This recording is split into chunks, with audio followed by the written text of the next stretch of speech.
What's going on, guys? I was requested to make this video of my rebuild. Sorry it's taken me so long. I just was too busy with work and having a kid and then fishing as well. So it took me till the end of the year. Don't mind how dirty the boat is. I fish hard all year long. I fish shallow, so it gets dirty. You can see where I've walked. I haven't had a chance to clean the carpet.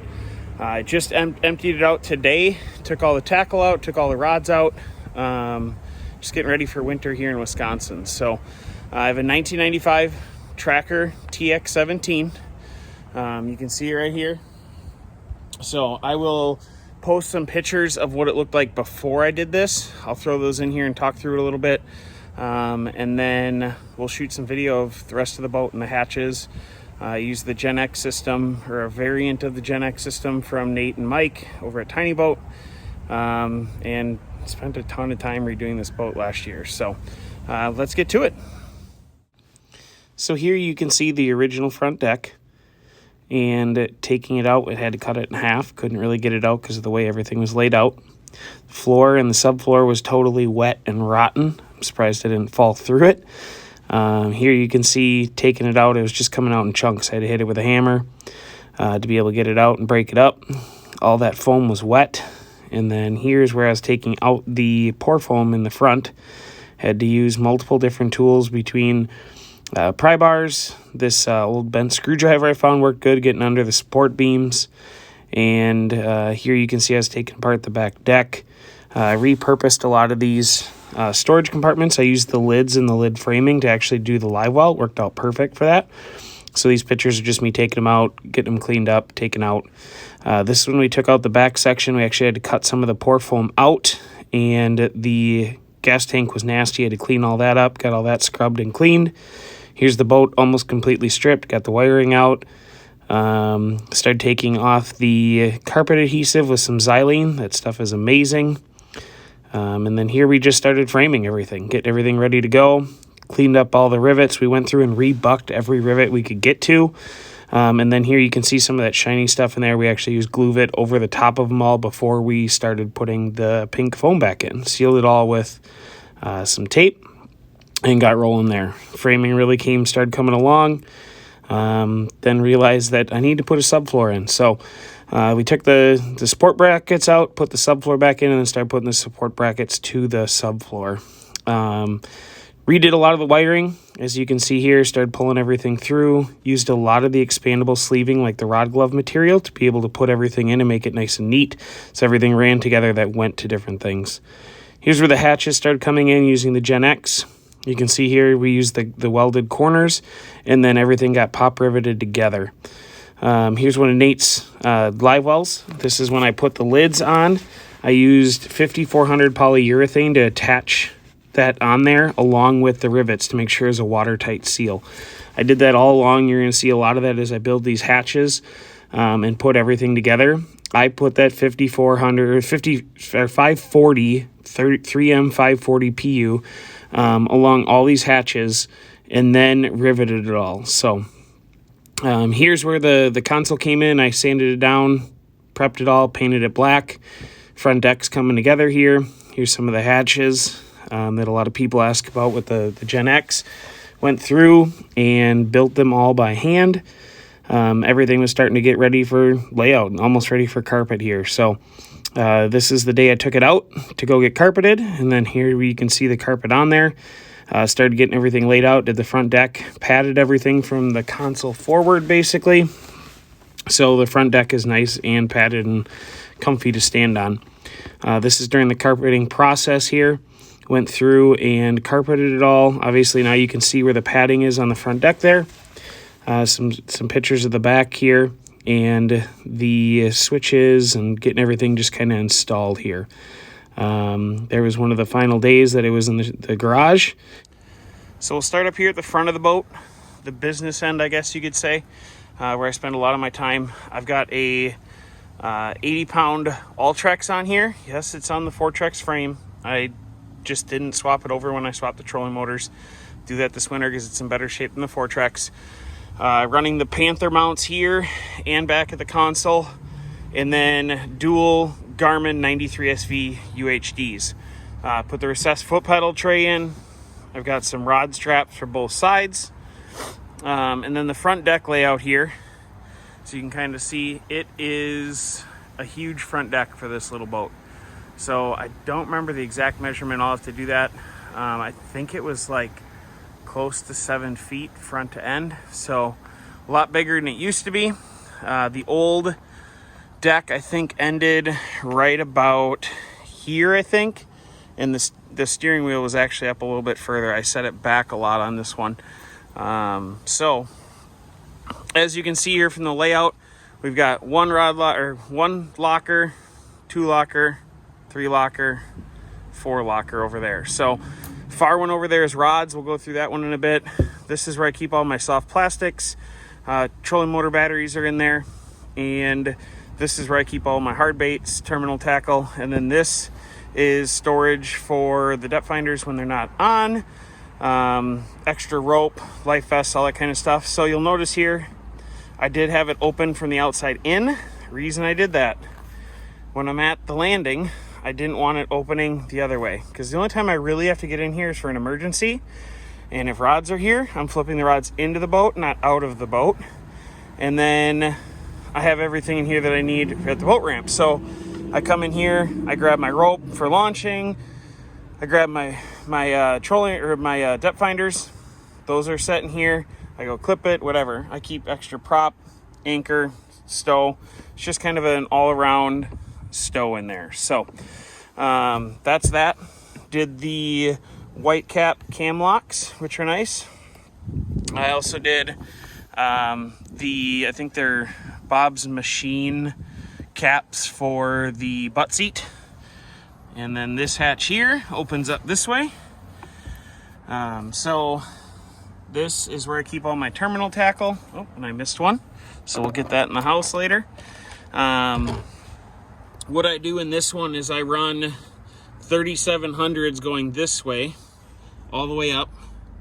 And then on the sides, I slot in my 36s because I use 3600s for my terminal tackle. And they just slide in on the side. So that works really good there.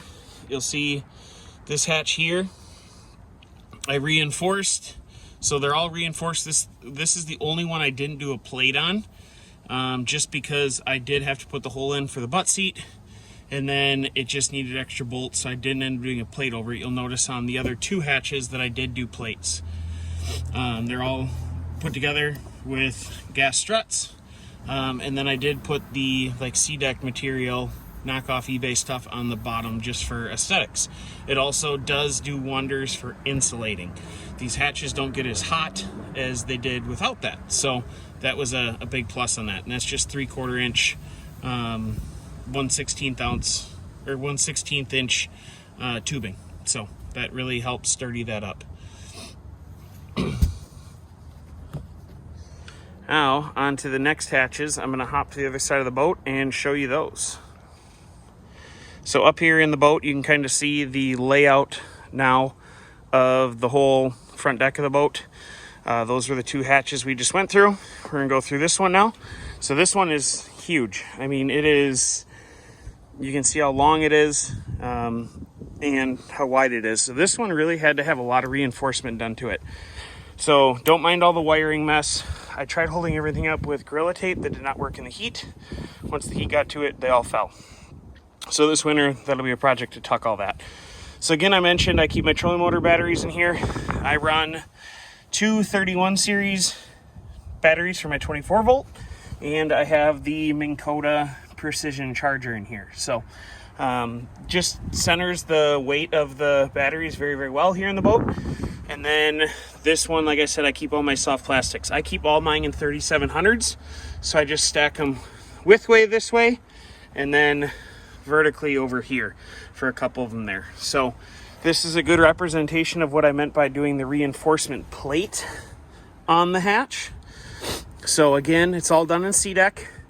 Underneath here, you can kind of see, I do have the 3/4 inch tubing again. But then I took more of the 090 and made a sheet all the way down here and then just covered it in the foam. I will also post a picture of that, what it looked like beforehand and then so you kind of get a better idea of what that one looked like.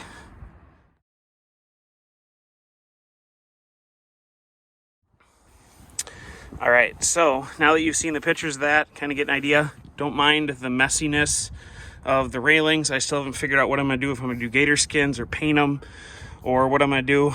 I did do a dry lip. So this is kind of where that Gen X comes in, with the 3/4 inch tubing on the frame of this, going all the way around. It has the, in the corners, they're weldless, it's all riveted. So it has the inserts, and then cut it a 45 piece together to make you your 90, and then done that in every corner. So I did put the dry lip in to go with that. The one thing I failed to do was do a bleed off. So that's another project for this winter, is water collects back in this corner a lot when it rains. So I'm gonna put a bleed off back here and have it drain down into the subfloor, so that way it goes out of the tackle stow. So my soft plastics get wet, which isn't a huge deal, but still kind of a pain. We will move on to the next hatch here, which is then the rod locker. So the rod locker on this tracker used to be 6 feet long and could hold like 3 rods that were under 6 feet. Now, again, don't worry about the wiring, I gotta tuck that up. This rod locker goes quite a long distance. So I can hold in this rod locker over an 8-foot rod. When I put my 7-Eleven flipping stick in, the butt ends up here if I put it all the way to the nose of the boat. So it is a huge rod locker. Again, did the C-deck on here. Don't mind this, it broke off, I gotta redo it. But I did do gas struts on this one as well with all my lids, and C-deck on the bottom. So C-deck the bottom of all the storage, carpeted the walls, and good to go. Back here, we have the console. So this is the factory tracker console. I roughed it up, did plastic primer, adhesion promoter, and then roughed it up again and painted it with a plastic paint. So I like the black a lot better than the gray. I think it just looks a lot better. I added in the tool holder, replaced the deck light with just a white one. The other one was crummy. Had to alter how this thing was mounted because now it's on a sheet of aluminum. So I ended up building brackets and then riveting it in on the front, and then again riveting it in along the bottom here, which is actually hidden by this plastic here. Added a couple triggers here, which you can see. Or a couple switches. It's deck lights, compartment lights, and Livewell lights. So that's what those 3 are. Again, don't mind the mess down there. All the Gorilla tape fell down and now I got to redo it. Floor on this is all aluminum. So I ended up drilling 3.5-inch holes or 4-inch holes for these drains if we did swamp, and plenty of water can fall through those and go right down into the subfloor. So you'll notice here for the Livewell, I do have the flow right timer system, which is amazing. I didn't go with the auto switch or anything. I'll show you guys what I did with the Livewell here in a bit. So we will move to the back of the boat next. All right, guys, so back of the boat here, I've got these seats used to just fold forward, and then that one used to not do anything. So when I designed this, you can see there's a hinge here. I wanted the seat to open this way. When I designed it, I didn't factor in the gap that would change with the carpet. So now it comes over here and hits the shifter, so I can't lift it up. So there is storage underneath there. I'm gonna change the way this is laid out for next year. I put this on here just as a quick step, so it was less pressure on here and it didn't break when you stepped on it. But this is actually the cooler. So in here, pardon the mess, I forgot to clean that out, is my cooler. So throw all my lunch, water bottles, all that kind of stuff in here. That's the cooler. As you can see, I did the spray foam in there the can spray foam in there to go around it, so that's really well insulated. When I redo this hatch to go all the way over there next year so the whole thing folds forward, I am going to insulate the top because I did lose a lot of ice very quickly in here. Got some foam down there, just keep my G-Juice, my cull beam down there, just some extra storage. Livewell, running the VT2 vents on here. I run one this way, so when we're running, air is getting in it. And then I also have this one going this way, so as you get a cross breeze, you're also getting air in that one. So this Livewell was done by Nate Eckhold down at Nate's Custom Boats. This is a fully aluminum Livewell.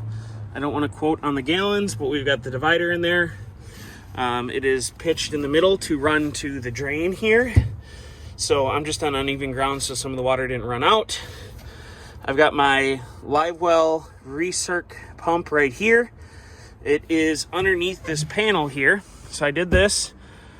So if the pump went out during a tournament, I undo 4 screws and I carry a spare recirc pump, and it's on a quick connect. So that way all I have to do is unscrew it, put the new one in, not even unscrew it, sorry, unclick it, because it's one of the ones that just click in, and just change out the pump and it'll be good to go. So I kept the factory pump in, so this is where it differs. I don't have that switch for flow right. I did a pump in off the factory pump in the back, so I actually have 2 different pumps, which is just the way I like to run it. Less hassle for me, less parts to buy. And then the flow right pump out and recirc. So we've got that in here, and then I just mounted my cull tags up here. So for tournaments, I did add the blue LED lights, the blue water. They have the stick-on blue ones. Looks really cool at night. I've got some pictures that I'll post in here so you guys can see what that looks like.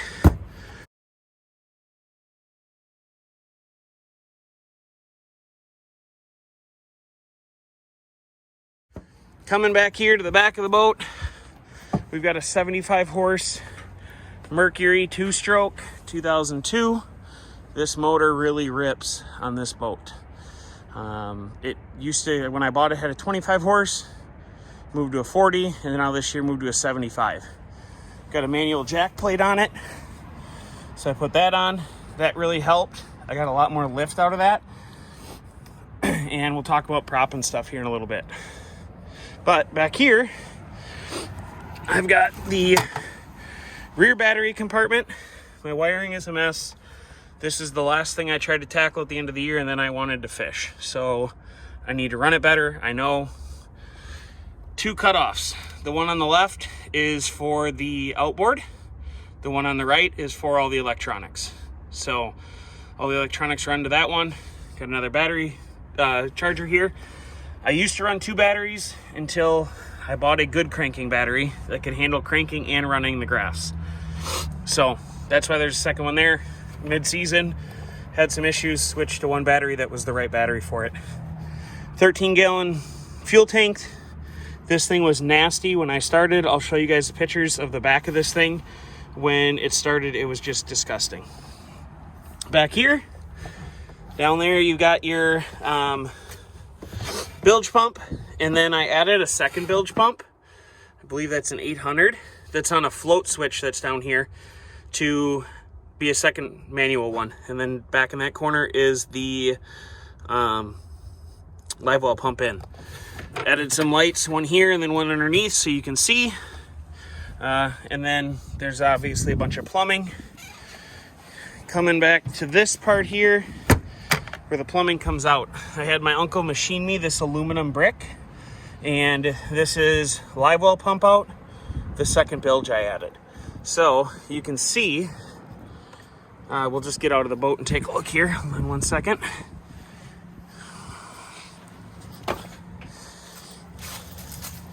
I put the nice through hulls on here. So Livewell and bilge pump. So impedes with the cover a little bit, but not a huge deal. Again, 75 horse Merc, 2-stroke. Thing is a beast.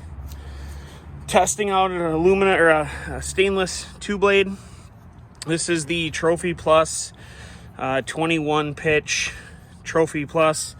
It's off my buddy's bass boat. It actually works really good. Cornering is amazing. Still want to try out the Spitfire X7. I think it's gonna be a little better for it. So better view here. You can see that manual jack plate, got that added on, all powder coated up. Looks good. This next mod is gonna be, sound dumb, it's the best mod you could add. Boat buckles. If you don't have them on your boat, get them. They are amazing. One click, done, off. No dealing with ratchet straps, nothing. When you're ready, put it on, grab the button on the bottom, cinch it down. So that is that. We'll give you one more overview of the boat and we'll call her good. If you guys have any questions on the build, the hatches, anything, leave a comment below, PM me, whatever you want to do. I'm happy to chat on it. So this next spring, trailer is the next project. I'm gonna paint it, the trailer, get it looking better, get some steps back on it. And I think I'm gonna add a step actually from here back to there. I'm gonna get something welded on. I think that's gonna be a lot better, a lot safer. That'll stick out that I can actually step on to get in the boat. And then we're also gonna debadge the boat this winter or next spring and wrap it. So just wrap it in a solid color, redo the decals, just make it look overall a lot better. Again, one last thing, Panther mount, it's actually meant to mount here and then be up, but I just reversed it and mounted it to the top of here. So, but again, any questions for you guys or for me, drop me a comment below, PM me, whatever you want to do, and I'll be happy to discuss. Thanks for watching, guys.